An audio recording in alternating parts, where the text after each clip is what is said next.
Olá pessoal, novamente, ele está iniciando aqui mais um vídeo. Nesse vídeo nós estaremos falando sobre a parte de programação para as máquinas eletroerosão a fio, né? Como eu mostrei para vocês aí na parte da teoria, as máquinas eletroerosão a fio, elas são máquinas a CNC, então elas necessitam de um programa para que elas executem o perfil que se deseja e respeitando aí algumas configurações, alguns parâmetros, algumas características específicas da máquina. Então aqui do lado, ó, nós temos um programa, né, que eu fiz aqui um programinha só para mostrar para vocês conseguirem visualizar, né, um pouco da linguagem de programação para esse tipo de máquina e como que ela vai se comportar aí no decorrer da movimentação. Então, se vocês repararem aqui, ó, eu vou até abrir aqui para vocês vão ver que é muito parecido com o programa que nós utilizamos lá no torno CNC.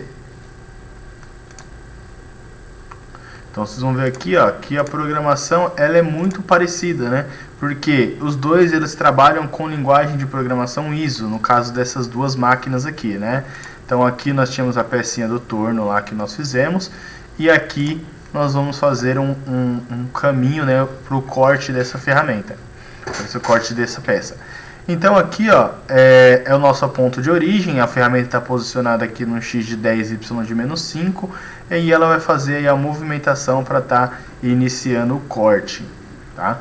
Então eu vou colocar aqui do lado, no nosso lado esquerdo, como que funciona aí essa programação.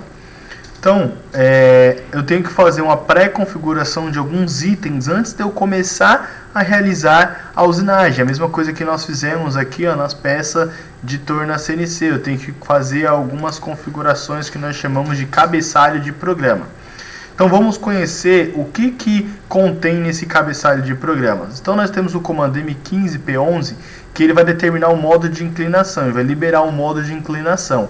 E aqui, ó, na linha seguinte, ele vai mandar para esses eixos que realizam a inclinação do cabeçote para a posição 0, ou seja, trabalhar com o cabeçote na posição vertical. Se eu tiver algum valor aqui, ele vai estar trabalhando de maneira inclinada, né? Depois aqui o ponto de início da usinagem. Depois do G92 é que eu não trabalho com o sistema de trabalho G54, né? Então esse G52 ele vai pegar o ponto onde está a ferramenta e vai transformar aquilo dali, né, num ponto 0, e a partir dali ele vai começar a realizar as suas movimentações. Depois eu vou mandar ela encher o tanque e ligar o controle de canto. O que seria esse controle de canto? Quando a peça ela vai realizar alguma movimentação no canto, né, algum cantinho, ela controla melhor a sua movimentação para melhorar ali a sua rugosidade e o acabamento. Depois eu vou colocar aqui, ó, o D0S0, é como se fosse o H e o D lá do nosso centro de usinagem, né, que significa a parte de, não de corretores, mas a de informações de tecnologia para ser utilizado no corte. Como assim informações de tecnologia? Informações do material que vai estar sendo utilizado, a espessura de peça, para que a máquina ela consiga controlar melhor os parâmetros aí de eletricidade para estar executando essa peça. Depois vamos colocar aqui um M60, que é para ele passar o fio de maneira automática. O M86 ele liga as 4 condições, né, que é as condições de trabalho lá da máquina, para que ela consiga executar o corte. Depois nós vamos começar a usinagem. Vou até colocar aqui, ó, início da usinagem.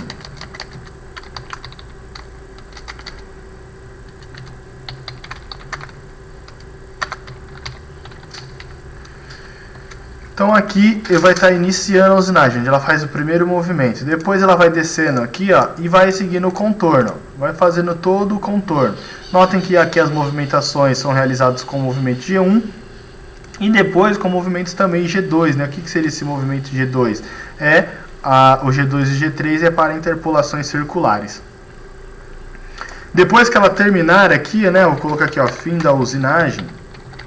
Eu tenho que estabelecer algumas condições para a máquina, né? Quando ela chegar no ponto final, eu vou fazer algumas coisas. Então eu liguei as 4 condições, eu desligo as 4 condições.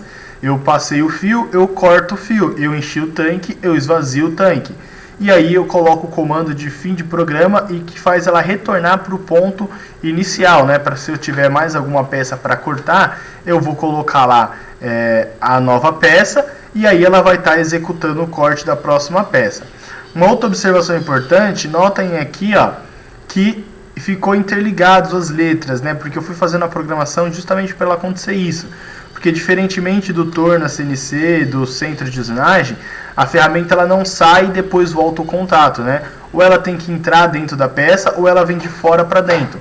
Então, se eu quisesse sair com a ferramenta aqui e voltar aqui, eu teria que ter já um furo aqui, eu cortaria o fio nesse ponto, aí traria a ferramenta para cá, passaria o fio dentro desse ponto e aí eu iniciaria o corte.